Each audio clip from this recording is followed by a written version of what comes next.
If I can do it, what's your excuse? What's holding you back? What's stopping you?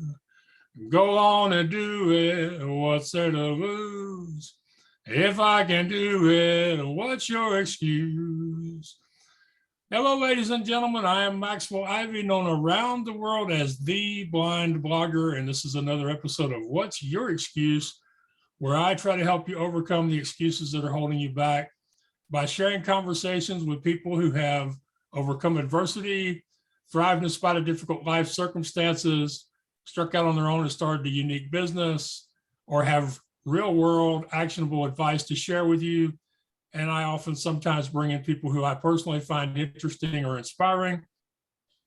You can find the podcast at theblindblogger.net. You can also find it along with the other shows hosted by people with disabilities at wyexcuse.com. And you can always just say, Alexa or Google, play What's Your Excuse? I do want to invite you to visit our sponsor, blueberry.com. Blueberry.com, without their financial and technical assistance, we wouldn't be able to keep doing the podcast and the network. So if you're thinking about starting your own show or you're not happy with your current hosting provider, please do check out Blueberry, and there will be an affiliate link in the show notes.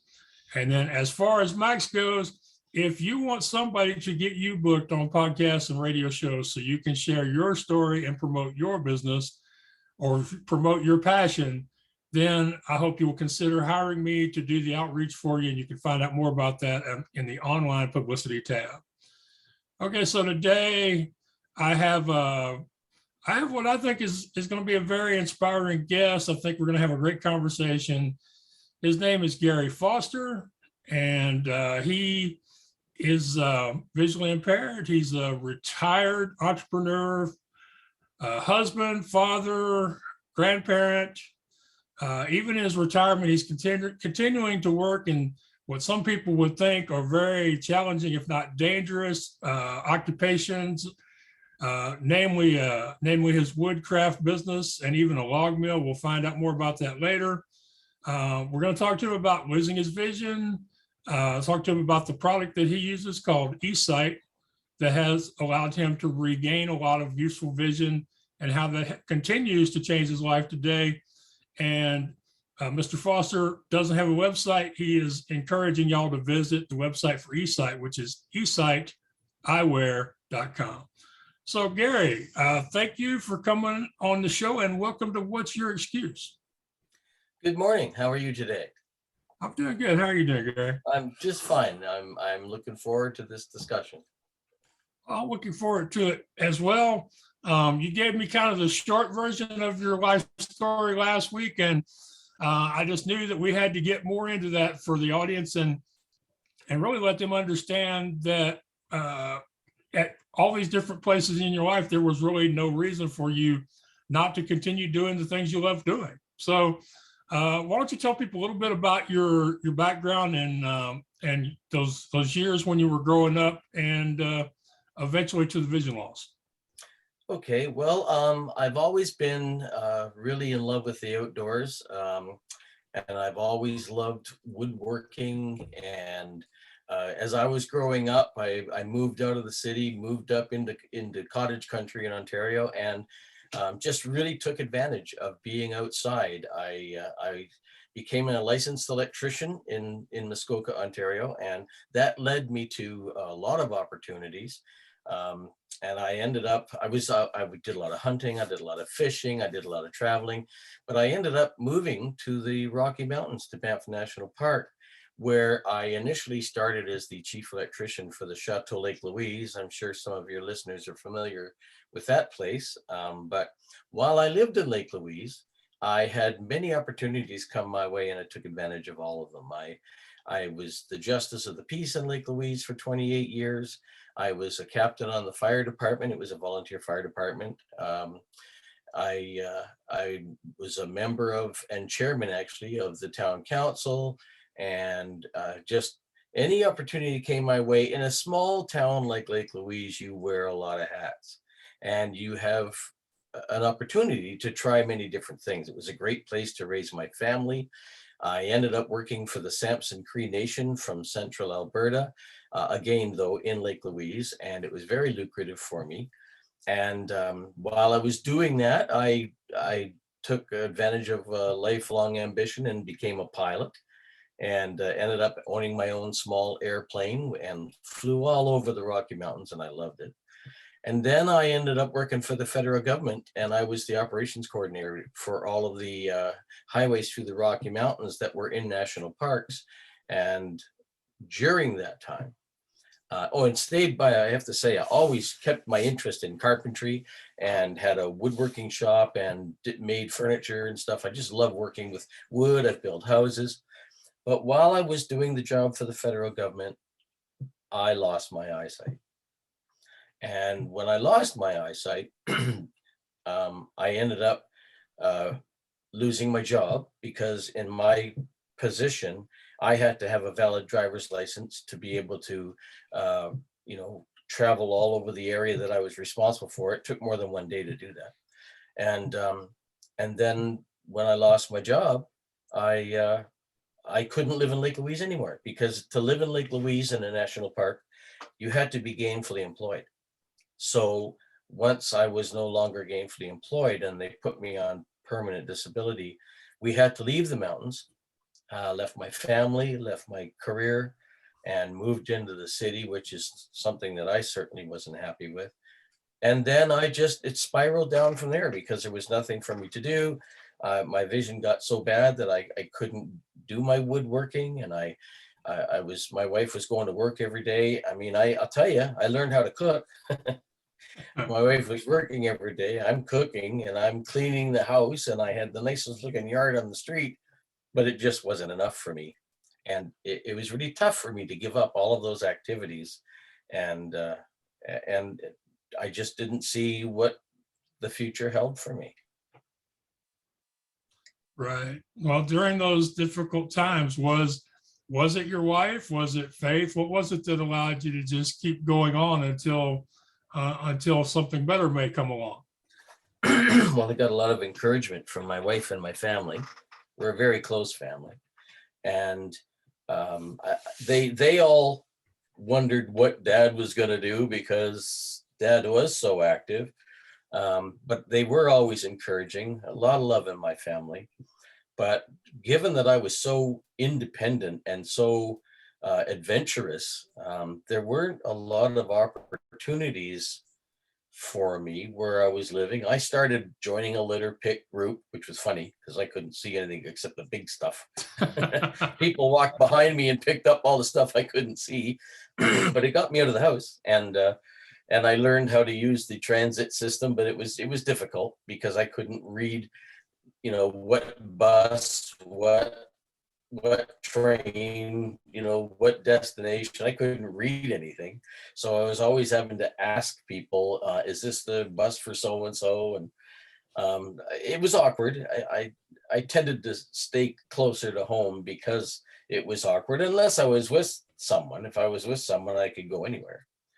But I ended up joining the Canadian National Institute for the Blind.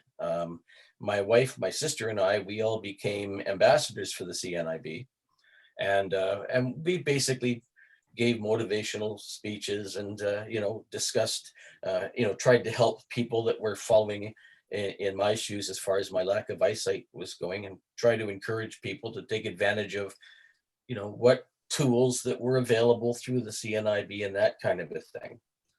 Yeah, I was just going to ask you, I would imagine there wasn't a lot of resources in the vision impairment community for somebody who was used to being so active and so independent in these outdoor activities and arenas. No, there was nothing, actually. I mean, I had what typically people end up with. I had a big CCTV in my home so I could, read my mail, but you can't carry that around. And I had magnifiers so I could look up close and see, like, for example, I still wore a watch at the time, but I couldn't see it without my magnifier. And then I ended up getting a talking watch that I bought at the CNIB, and that allowed me to do a little bit more. But I mean, I couldn't even use my appliances at home very effectively because I just couldn't see. I'd have to climb up on top of the stove with a magnifier to see what the setting was, and that didn't work really well. So no, there weren't a lot of options as far as day-to-day stuff for me, for someone like me. Right. And I'm aware that the technology has improved a lot, but that would also apply to your woodworking tools. Yes, I with my woodworking tools, I tried to stay active with my tools, but as my vision got worse, it was just too dangerous, and quite frankly, that was really discouraging for me. I mean, I have a fully stocked wood shop with all of the woodworking tools, and we were talking about selling them because it was just too dangerous for me to use them. I had tools that I hadn't looked at for years. For example, if I could I could operate a chainsaw, but if anything happened with it, I couldn't fix it. I couldn't sharpen the chain. It wasn't a great idea to be doing, certain activities yeah, I when know. when you don't see very well. Right. And with a chainsaw, there's always a possibility that a piece of wood or a piece of metal or something will break loose from your project and you have no way to dodge. Well, that's right. And I got the scars to prove it. So I can hear the frustration in your voice, even though this is no longer the case for you. I can just hear the frustration of having this room full of wonderful toys and no way to play with them, because I've been there myself, not with woodworking toys, but with other kinds of toys. So why don't you tell me a little bit now about how you found out about eSight? And just to remind y'all, their website is eSightEyewear.com. Tell me a little bit about how you found out about eSight and the story about how you finally ended up getting one. And I think this is just a wonderful story because it really talks to the strength of your relationship with your wife.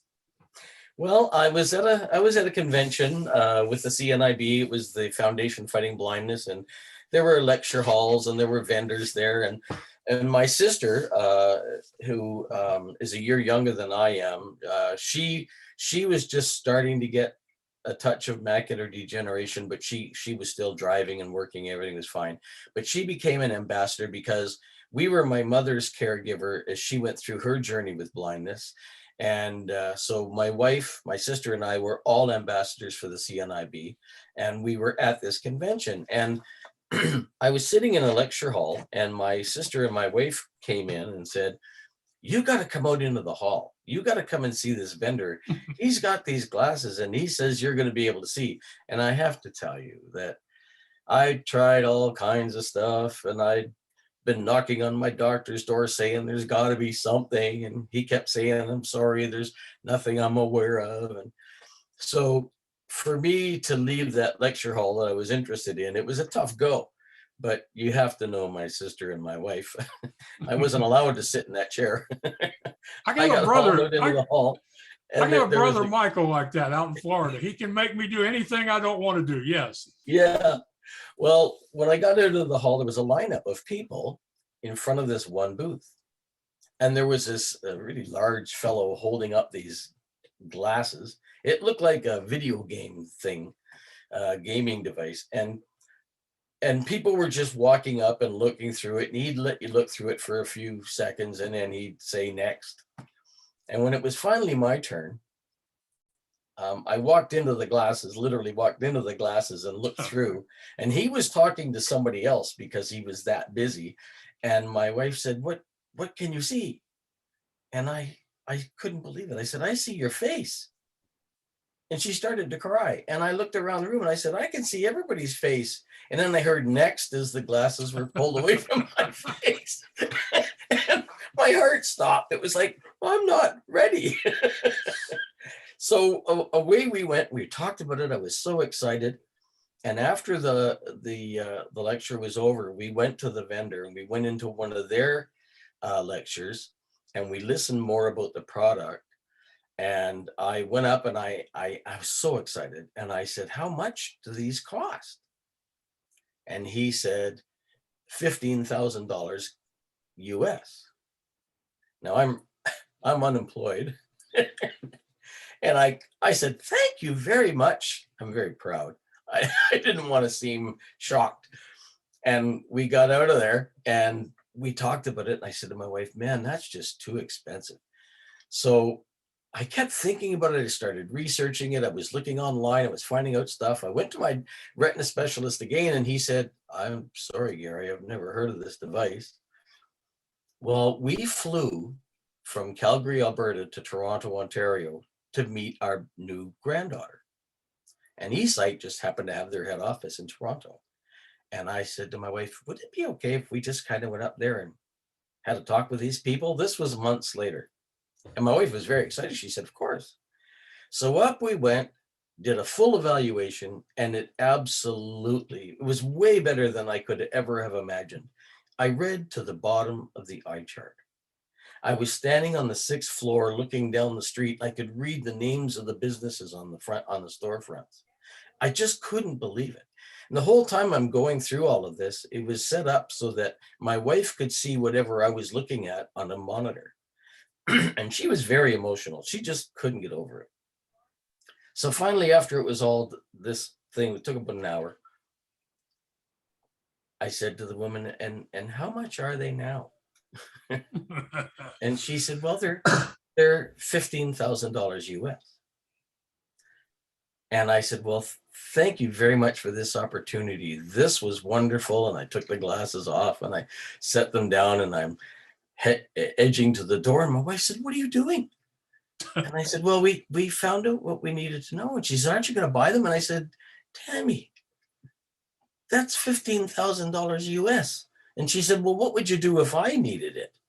I said, well, if you needed it, we'd buy it. And my wife looked at the lady and she said, do you take American Express? That's how I got my first set of eSight. That is so crazy. Yeah. And just, I know that you are not a technology expert, but you were the director of the coaching program for eSight at one time before your retirement. Can you kind of like give the thumbnail sketch of how these glasses work for people like you? Absolutely. It's primarily designed for people with central vision loss. And the way the camera in front of the glasses, it takes that image and processes it and sends it into your eyes, and in such a way that your eyes are receiving more information than they would without the glasses. And you can manipulate that information in that you can magnify. It has 24 times magnification, which is incredible. I mean, I my grandkids think I'm like a superhero with my vision. And what it does is I can control contrast, and I can control brightness, and I can control, like I said, magnification. And what it does is, if I was sitting across a dining room table from you without the glasses, I would certainly know that there was someone in front of me, but I wouldn't be able to see any features on your face at all. As a matter of fact, if I'm sitting in a living room across the room, when I'm looking at someone, they don't even have a head. It's kind of weird, takes some getting used to. But when I put the glasses on and I'm sitting across the table from you, through the wonder of how this sends that information to my brain and magnification, I can zoom up and count your eyelashes. I mean, not only can I see your face very, very clearly, I have magnification available to do a lot more than that. If I'm sitting in a crowded room and people are farther away, I can zoom up on any individual that I want to focus on, or I can back off and see a group of people. I guess what I may not be saying very well is that central blind spot for me is pretty big. But when I wear the glasses, I can shrink that to where that blind spot is imperceptible. Okay, so it's focusing the images to the parts of the eye that can process the images the best. Is that what I'm understanding? Yes, it's giving my eyes more information, able to send more information to the brain. And then like I said, by manipulating that image, I can just see more and more and more as I need.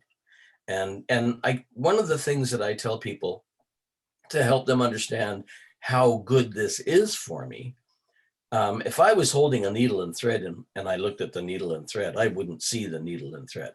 I mean, if I brought it really close to my face, I'd see a blurry something in my vision. But when I wear eSight, I can thread a needle easier than most people because I can make that so large, the image so large that it's like putting a rope through a donut. It's that easy to do. And so with things like fishing, which I really miss doing, if I broke my line, I couldn't rethread the line through the hook. Now I take my eSight out in the boat and I keep it in a waterproof bucket and I fish. And then if I do break the line or I want to change the bait or something like that, I just put the eSight on. I do what I need to do, cast the line back out in the water, and then I take my eSight off and put it back in the bucket. Okay. All right.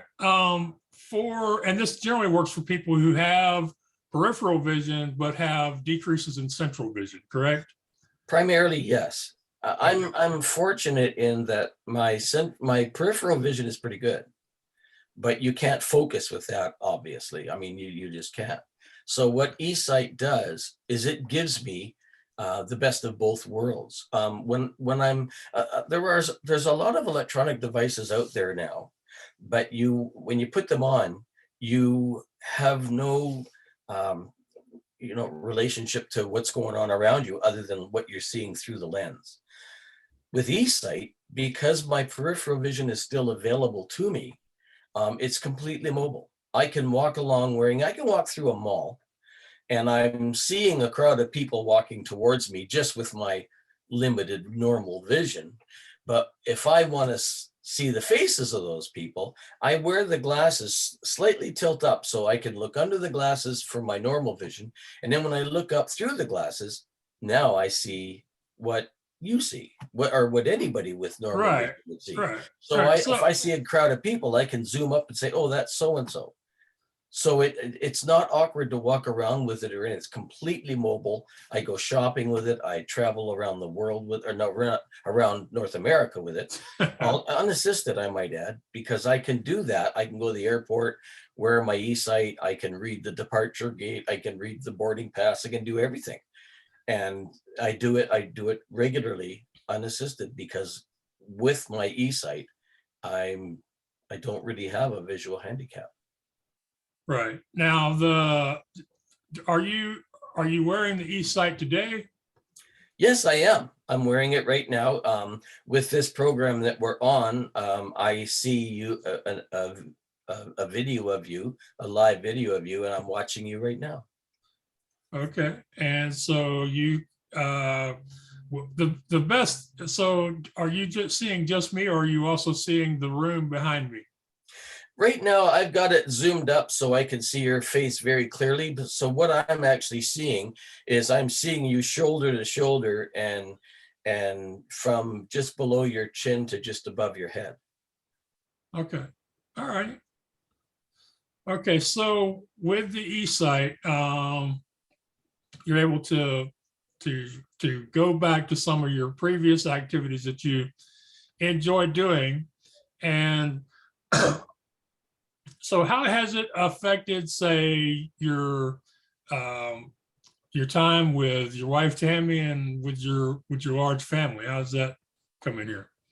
Well, we regularly used to attend the hockey games that my grandsons played in and loved it, and stopped doing it when I couldn't see them anymore. And I missed it. And I remember when we got the eSight, one of the first things I wanted to do was try it at a hockey game. So the family was there and my grandson was playing.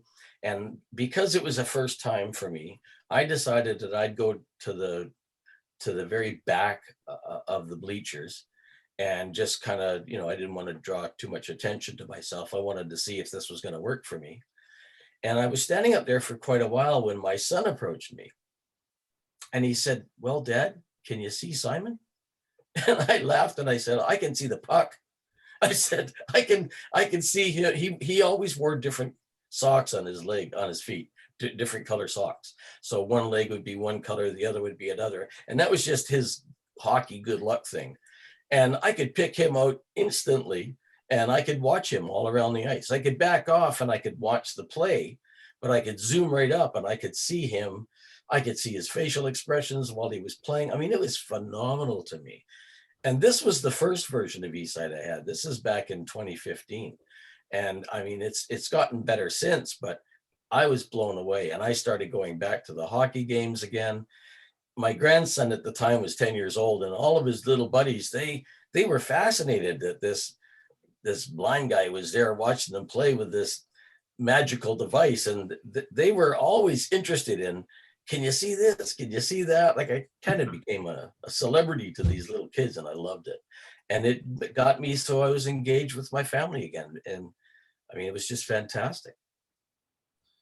Yeah, and and I'm thinking about this. I was listening to you earlier, and I was thinking, the one thing that people with vision loss have in common with, say, somebody who's suffering with cancer is we are always looking for that next amazing device that may allow us to see again, or that may allow somebody to be completely healthy again.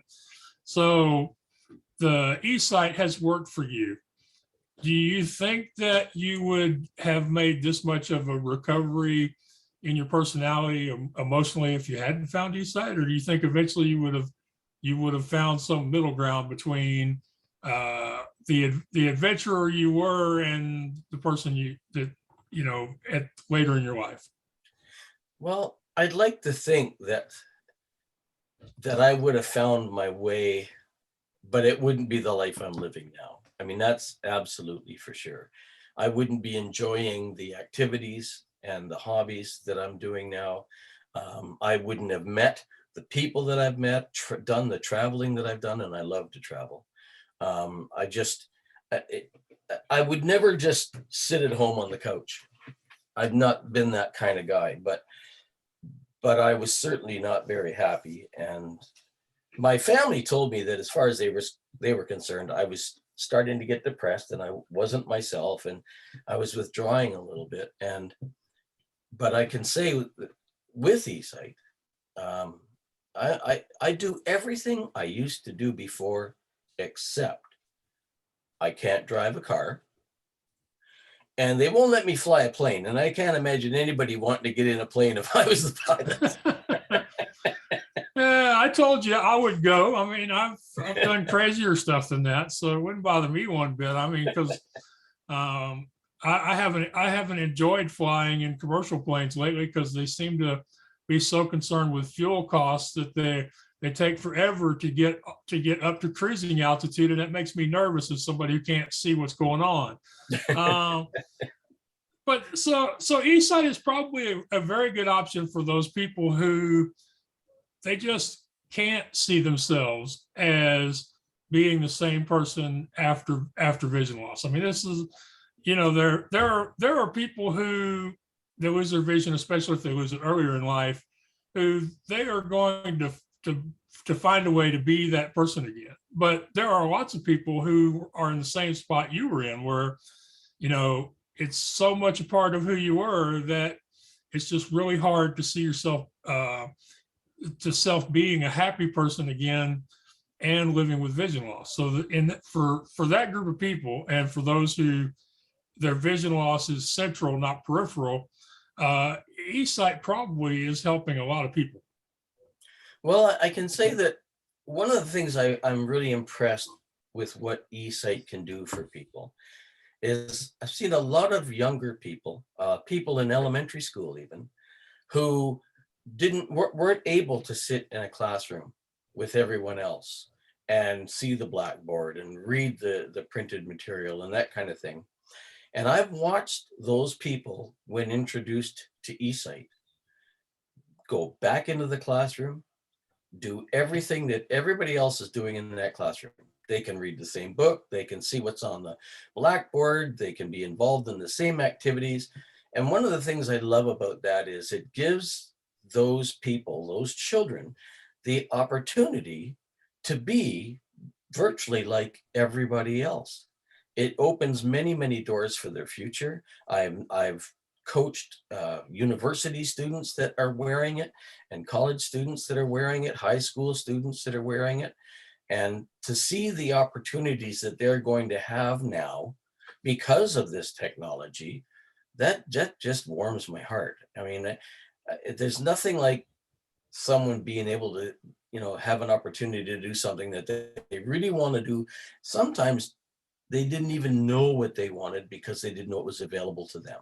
And as they have their own, journey, their own exploration of what they can do when they start to use this technology. That's with younger people. With older people, it's getting back to things that they loved to do. Playing cards with their friends, seeing the faces of their grandchildren.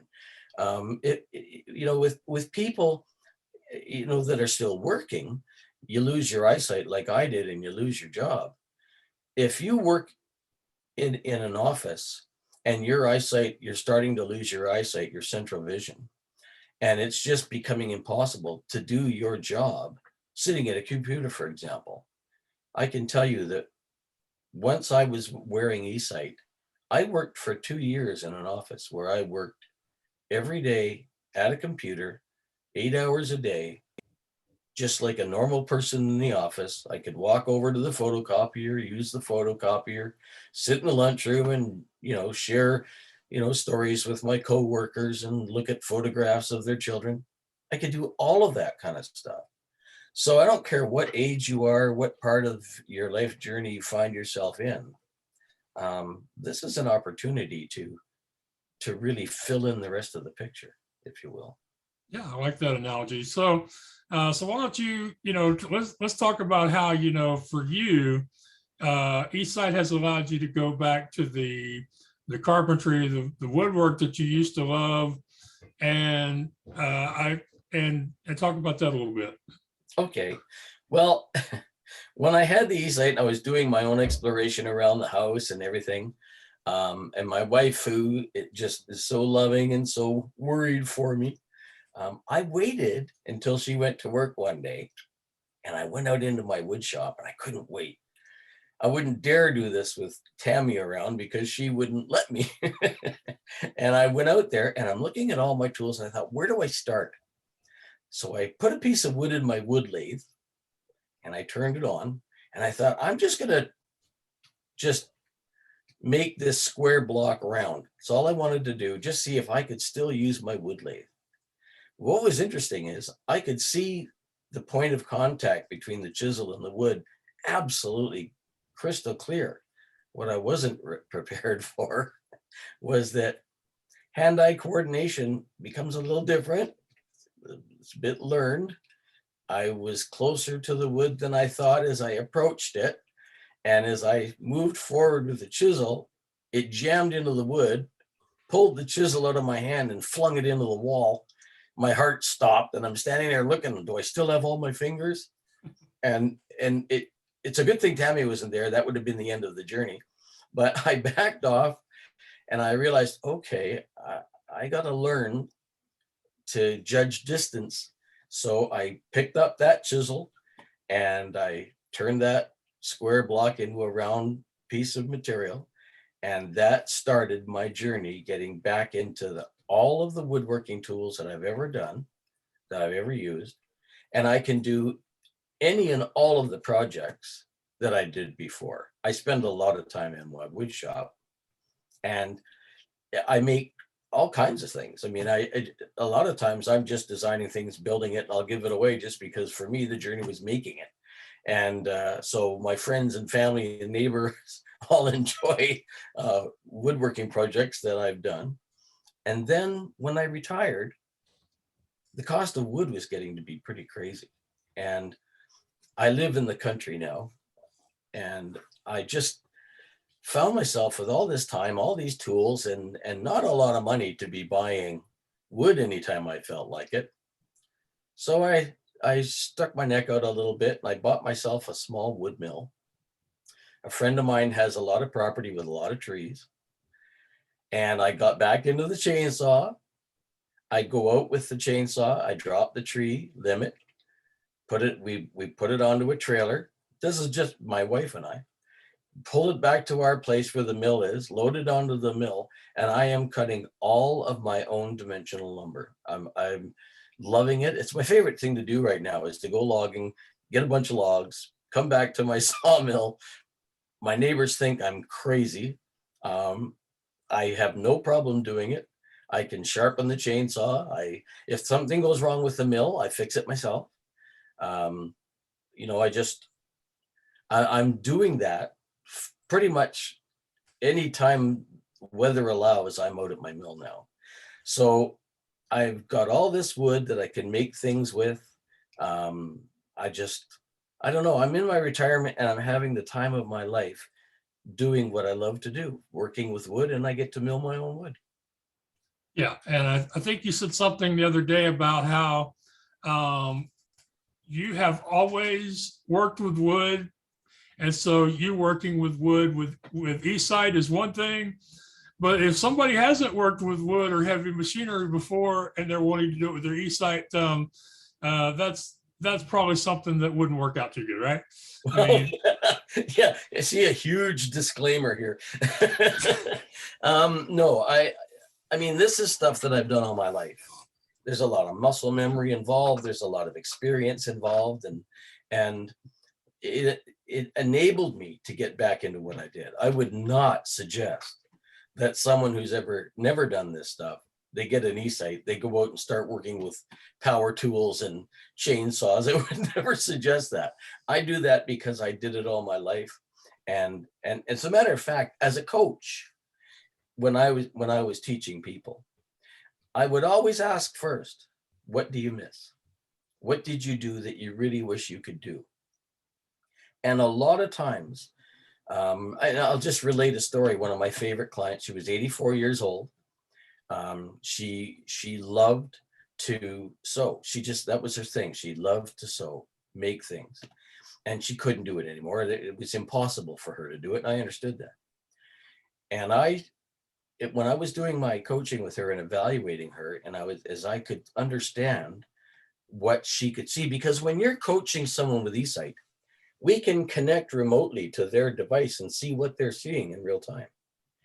So even though she was halfway across the country, when we were coaching, I was seeing what she was seeing with her vision. So it helped immensely for me to understand if she was, focusing it right and that kind of thing. And it got to the point where she was very reluctant. She felt that she was just too old to learn new technology. And I think a lot of people think you just put this on and away you go. There's some training involved. And she started to respond very well. And I finally realized I had no doubt that this woman could be sewing again. And it was near the end of her training. And I said, I'm going to give you some homework. The next time I call you, you're going to tell me you threaded a needle. And she laughed. She said, that's impossible. I can't do that. I called her a week later. She was so excited when she picked up the phone. And she said, well, I didn't believe you, but I did thread a darning needle. She said, and I was so pleased. And I couldn't wait to tell you, but I was afraid to tell you when you called today that I didn't thread a sewing needle. So I thought I'd better try before you call, because our call was scheduled for 10 a.m. She said, and so I got a needle and thread. And she said, you're not going to believe it. I threaded the needle. And I said, Frida, you can do anything that you did before with your sewing. And now you know, if you can thread the needle, you can do the rest of it. And to me, she got her life back, or at least she got a part of her life back that she was really, really missing. And as a coach, nobody can understand this more than someone who wears the device, has gone through this journey themselves. All of the coaches at eSight are all legally blind. They've all wear eSight. They've all had their own journey. And it makes them the perfect trainer for people to learn how to use this device. I think that's really powerful. Yeah, it does. That does make you pause to think that that's possible. So are there things that people can't expect eSight to do for them? Are there things that you can tell me straight up, just so people will know that isn't possible? It comes right down to the individual and their abilities, their visual acuity. Comes right down to that. eSight doesn't work for everybody. I think our success rate with macular degeneration is, I think it's well over 80%. But depending on the acuity of the person, there's always going to be an improvement, but it depends on what you've got to start with. In my case, my acuity without eSight is 2400. And yet I can still, my eyesight's gotten worse over the years. I'm wearing my third generation of eSight right now. But I can still read to the bottom of the eye chart. It just means I'm using more magnification to do it. But there are people that will only ever maybe be able to read large print. It might take them down to 2040 or maybe 2060 from wherever they happen to be. But that means that they're going to, no matter what, they're going to be able to do things that they couldn't do without it. Some people just want to sit and watch television. Some people want to do crossword puzzles or play cards with their friends. I mean, you know, people get different levels of success. I've worked with people that it's been phenomenal. I've worked with other people where it's been a real struggle. And I can tell you that we've tested a lot of people where the device doesn't give them enough improvement to make it worth their while. So it all comes down to whatever acuity they have left. Right. I was getting a chuckle when you said all they really want to do is to be able to watch television, because I can't tell you how often my mom is frustrated because she has to sit right in front of the TV to see the puzzles on Wheel of Fortune, and on Family Feud, when the guy at the end, when they reveal the answers that nobody got, the crowd always shouts out the words, but they shout them out together, so she can't understand what they're saying. So it's like half of the answers she's like, Max, what did they just say? I'm like, I didn't understand them either. And so, you're right. Sometimes it is just that simple, because even that much of a change, even being able to sit a regular distance from the television and be able to read the lettering on the screen could make a big improvement in somebody's enjoyment of life. Well, what's interesting about that, and that you're right there, but what's interesting is eSight is capable of hooking up directly to the television. So you can put a feed in through an HDMI cable, and now your screens in your device become the television screen. So in other words, the TV could be across the room, but you don't even have to be facing the TV anymore. You can get comfortable, lay back in a chair, and you're watching television through your eSight. And you can manipulate that image just like you do normally. You can do that with a television. You can do that with a computer. Most video devices, that anything with an HDMI output, you'll be able to hook up to your eSight. And now the screens in the eSight become the screen for that device. So it's really easy to do something like watch television. It's a shame that you can't, that there isn't a Bluetooth option so that people can connect it to their phones. Well, as a matter of fact, there is. Okay. Mine has a Bluetooth option. And for example, I could be home and my wife could be off shopping somewhere, and I can connect to her iPhone in real time, and she can see on her phone whatever it is that I'm looking at through eSight in real time.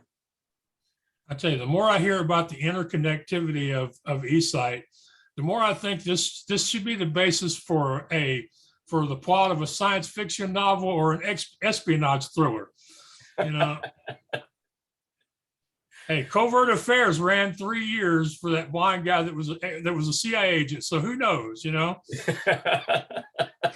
Well, I can tell you, having that capability of seeing the device through a phone, for example, even if you're a parent and your kids are at school, and they want to connect with you at your job, or you're at home as a parent, whatever, something's going on, they can see what their child is seeing in real time. If they want to help them do something, or the child just wants them to see something that they're involved in, or an activity that they're participating in, I think that's fantastic.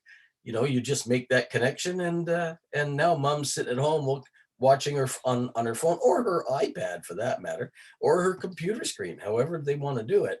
Yeah. Because of the Bluetooth, you can do that. Yeah, we just went through that here at our house. Because my mom cannot really easily see the photos of her kids and grandkids on her phone, my brother bought her one of those large digital picture frames. And so now people in the family, they send the pictures to that account so she can see them on a much bigger scale than on her phone. But it's, it sounds like something, just like that. I can only imagine how many pictures she has on her phone that she would enjoy seeing again if she could see them. So who knows? I don't know it. I don't want to sound I don't want to sound mean. I don't know if at her age, the way she has had some struggles with new phones, I'm not exactly sure about eSight, but the more I listen to you, the more I'm thinking that maybe we should see if there's somebody in the Houston area where she could get an evaluation.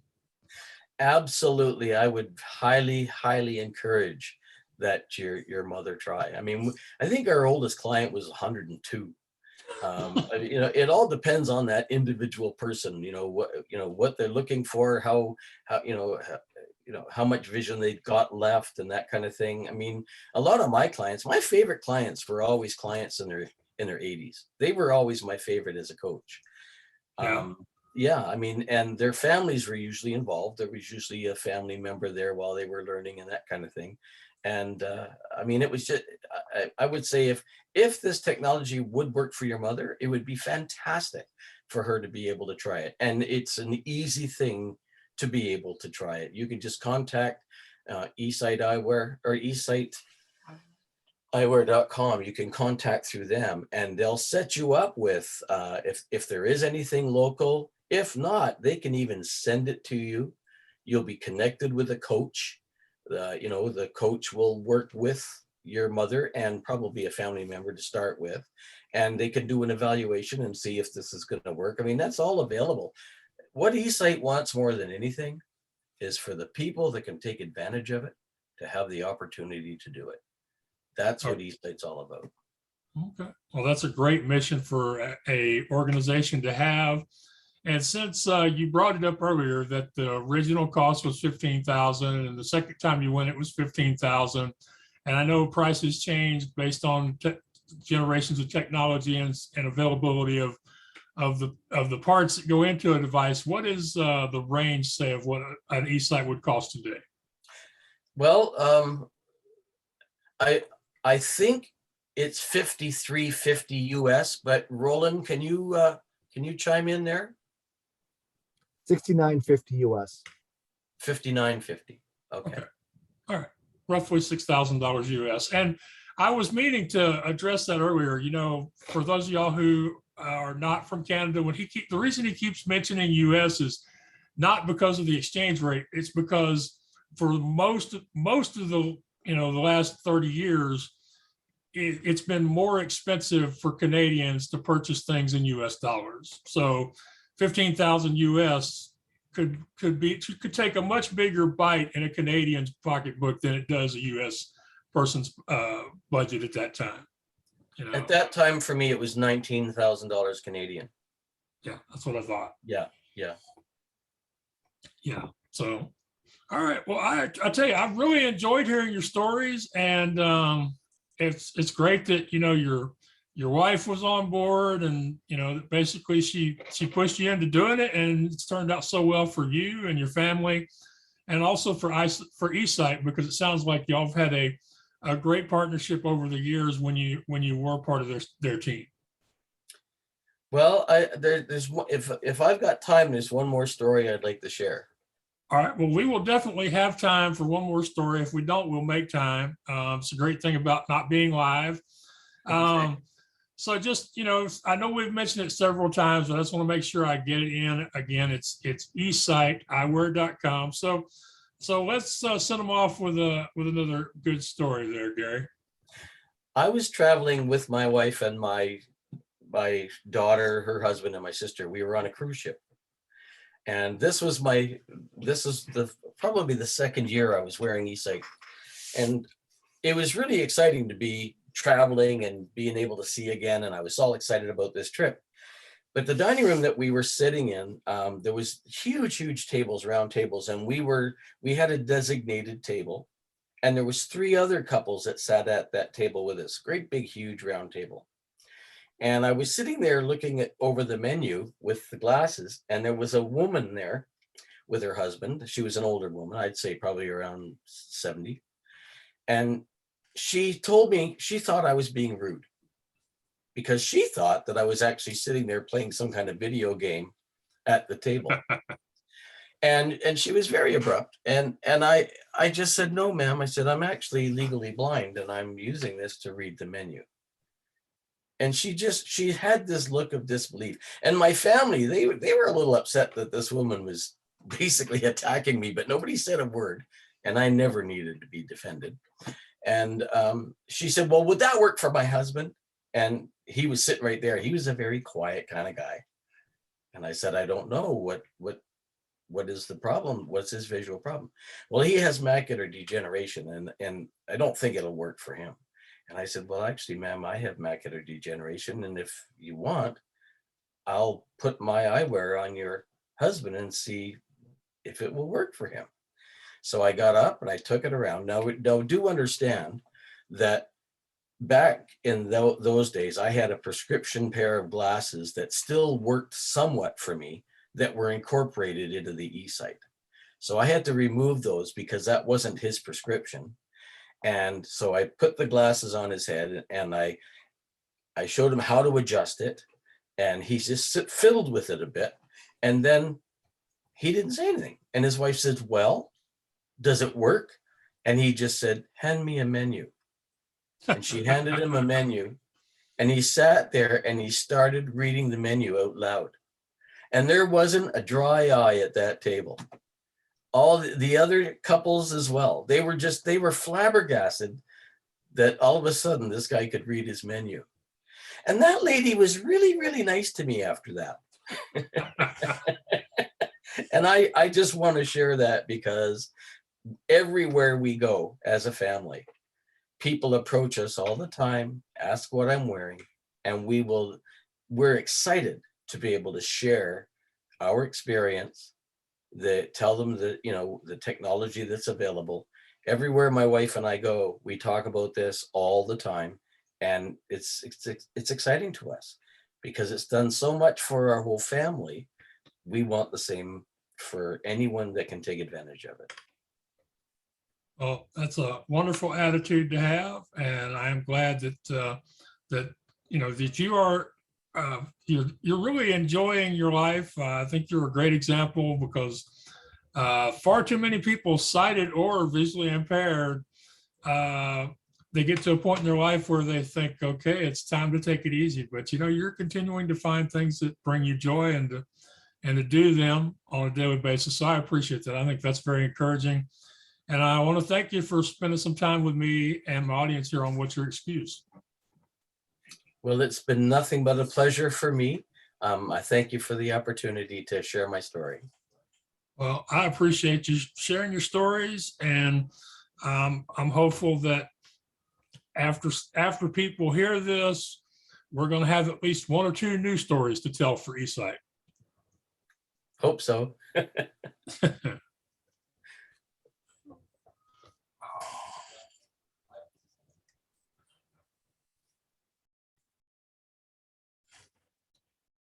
Well, I think we had another great conversation today. And,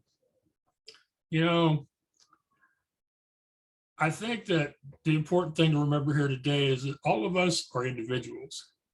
Some people that lose their vision or have an injury and become paralyzed, or people who lose their hearing, some of those people, because of their lifestyle and because of how they were raised, they will find a new path, or they'll find a different way of walking their existing path. And there are other people who, because of the way they were raised and how they're used to living their lives, that vision loss can be very discouraging, even depressing. And there are more than a few stories out there in the world about people losing their vision or having other disabilities who contemplate suicide or even take their own lives. And so for some people, the idea that by adding a device like eSight, that they can regain some or all of the person that they used to be before they lost their vision is very attractive and even necessary. So I hope y'all appreciated Gary's stories and also the relationship he has with his wife. I don't know that I have anybody in my family that would say, y'all take American Express? Not for no $15,000. So I appreciate his stories and the way he's living his life. And I think in his own way, he's a great example. I mean, how many of you, even with eSight, even with regaining your vision or recovering from some other type of disability, how many of you would have the guts to go into your woodshed or your carpentry workshop, whatever you call it, and start working with power tools? I mean, that took courage. So I hope that we've all learned something about Gary and about ourselves and about people in general. Like I say, some of us, we find a new way.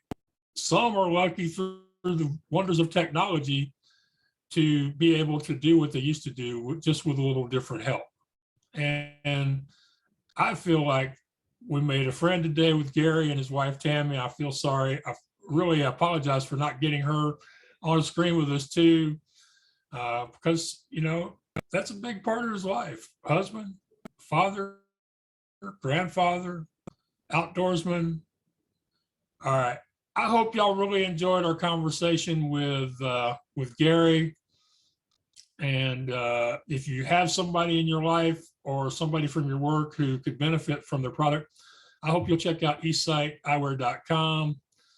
And of course, don't forget the podcast, theblindblogger.net, or go to wyexcuse.com and find my show over there. Or you can just say, Alexa or Google, play What's Your Excuse? I do hope you will check out our sponsor, blubrry.com. That's BLUBRRY.com. If you are considering starting a podcast, or if you want to change your hosting company, they're very great partners with What's Your Excuse. Couldn't do this without them, especially their technical support, because trust me, I am not a tech person. Also want to ask you to check out crystalcreekorganic.com. They are not officially a sponsor of the podcast, but I've personally benefited from using some of their CBD products, and they are all organically sourced. So maybe you'll give Crystal Creek Organics a look. And if you need somebody to get you more exposure by booking you on podcasts or radio shows, again, you can check out the online publicity tab on theblindblogger.net. All right, I appreciate your time and your patience and your understanding. I appreciate you supporting the podcast.